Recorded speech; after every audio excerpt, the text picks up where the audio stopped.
Muito obrigado por visitarem a coleção de instrumentos de otorrinolaringologia nesta sala do Museu da Universidade de Lisboa. Esta coleção de instrumentos resulta de um projeto pedagógico desenvolvido entre a Clínica Universitária de Otorrinolaringologia da Faculdade de Medicina de Lisboa e os seus estudantes ao longo de vários anos, e esta é apenas uma das faces mais visíveis deste projeto. Ainda na mesma estante, na parte mais à direita da prateleira inferior, vamos encontrar alguns instrumentos que testemunham algumas etapas da abordagem das doenças da faringe. Nas doenças da faringe estamos a falar sobretudo da orofaringe, no fundo a região das amígdalas. E vamos começar pela cirurgia mais frequente, que ainda hoje é das cirurgias mais frequentes da especialidade, que é a cirurgia das amígdalas. Enquanto que no ouvido tínhamos o espéculo auricular, na fossa nasal temos o espéculo nasal. Para a exposição, para a observação da orofaringe, instrumentos básicos que auxiliassem a observação da garganta, entre aspas, eram o abaixa-línguas, por um lado, e quando era pretendido fazer um ato cirúrgico, um instrumento que permitisse abrir a boca e mantivesse a boca aberta, de modo a que se pudesse efetuar algum ato. Se olharmos para a parte de cima, este abaixa-línguas é um abaixa-línguas em que há um cabo que puxa para baixo e a espátula que assenta na língua tem uma solução de continuidade, justamente para que, nas línguas volumosas, para que a pressão não seja tanta.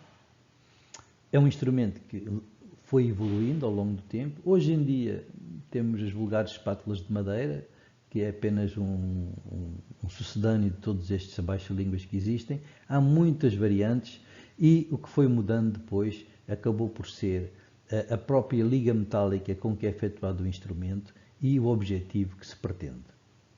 Os abre-bocas são uma forma engenhosa de permitir a abertura da boca e há muitos modelos e, sobretudo, uns dedicam-se à observação, outros à cirurgia com anestesia local, outros com anestesia geral. É um tipo de instrumento que se foi desenvolvendo e aperfeiçoado conforme os objetivos com que é pretendido utilizar. Aqui temos dois tipos de instrumentos que preenchem o século e meio de cirurgia de amígdalas. Uma primeira fase, um instrumento em que a amígdala era fixada com estas pequenas agulhas e vinha uma lâmina por dentro e que permitia seccionar a amígdala. Este instrumento, que se usou durante décadas, foi substituído depois por um outro, que é um instrumento designado por Slater e que foi utilizado durante muitos anos, por gerações e gerações, e que era efetuada numa época em que os doentes eram operados ainda sem as condições da anestesia geral que nós temos hoje. Estes métodos foram praticamente abandonados em troca de técnicas cirúrgicas muito mais seguras e que permitem a segurança do doente. Depois temos aqui um exemplar de um instrumento aparentemente simples, mas que reflete uma mudança profunda de uma série de situações, que era: temos um abaixa-línguas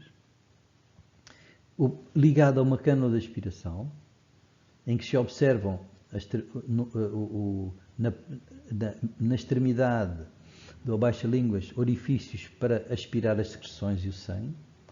Temos a face inferior desse baixa-línguas com ranhuras para que a língua fique fixada.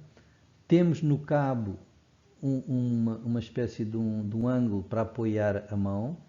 E no fundo era um abaixa-línguas já da geração da disseção da amígdala, em que a amígdala não era removida através daquela lâmina dos amigdalótomos, e que dava início a uma outra fase da cirurgia, que era a anestesia por disseção. Neste caso ainda com anestesia local, e que lentamente foi passando para a anestesia geral. Um dos grandes problemas da cirurgia da amígdala são as hemorragias, e a preocupação de fazer a hemostase dos vasos é permanente, não só para o ato cirúrgico, como para depois para o pós-operatório. E foram múltiplas as soluções utilizadas com suturas, utilizando por vezes uma ança metálica para fazer a hemostase do polo inferior da amígdala, instrumentos sobretudo desenhados para a fase da amigdalectomia sob anestesia local. No entanto, em certas cirurgias, com anestesia geral, ainda hoje é utilizado para fazer a hemostase do pedículo inferior da amígdala.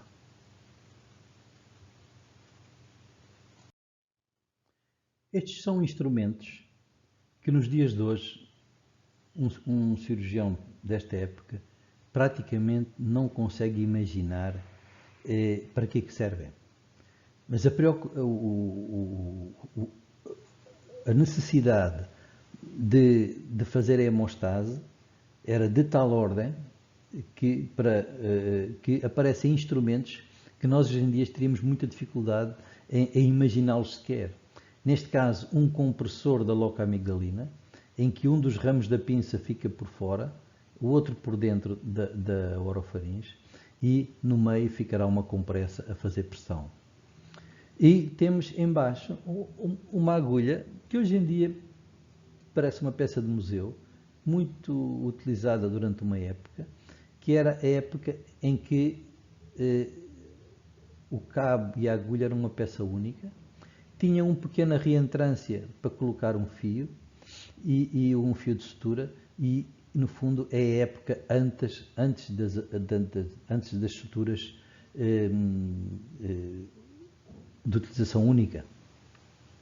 Nós hoje em dia abrimos um pacote que tem a agulha e tem a linha, e essa que usamos. Na altura, a linha vinha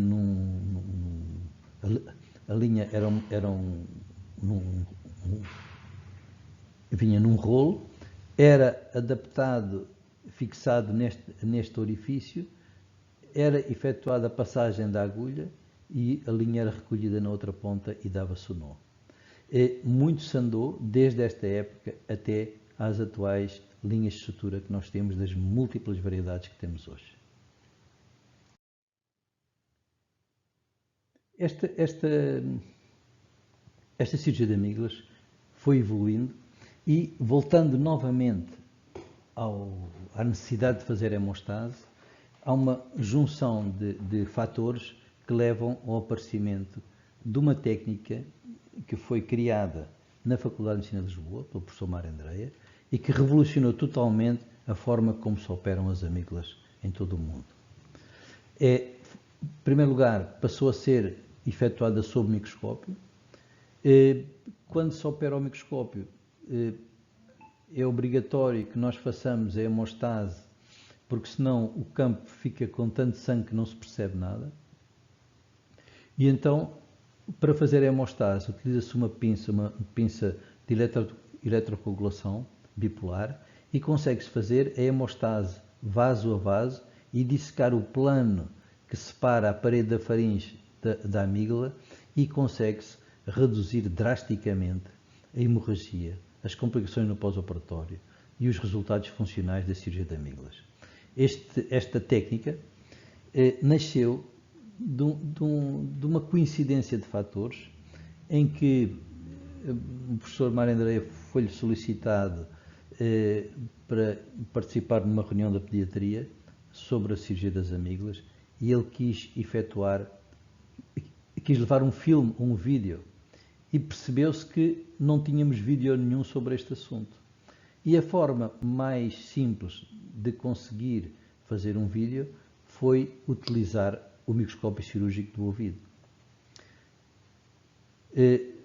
Por causa da possibilidade, para evitar o sangue, foi utilizada esta pinça de eletrocoagulação bipolar, que era utilizada por rotina na cirurgia do pescoço.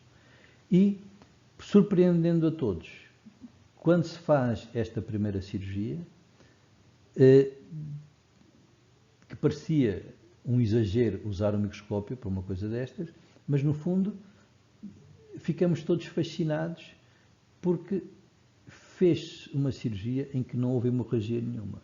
E tinha-se operado a cirurgia mais hemorrágica da especialidade toda. Esta forma de abordar a cirurgia das amígdalas mudou completamente.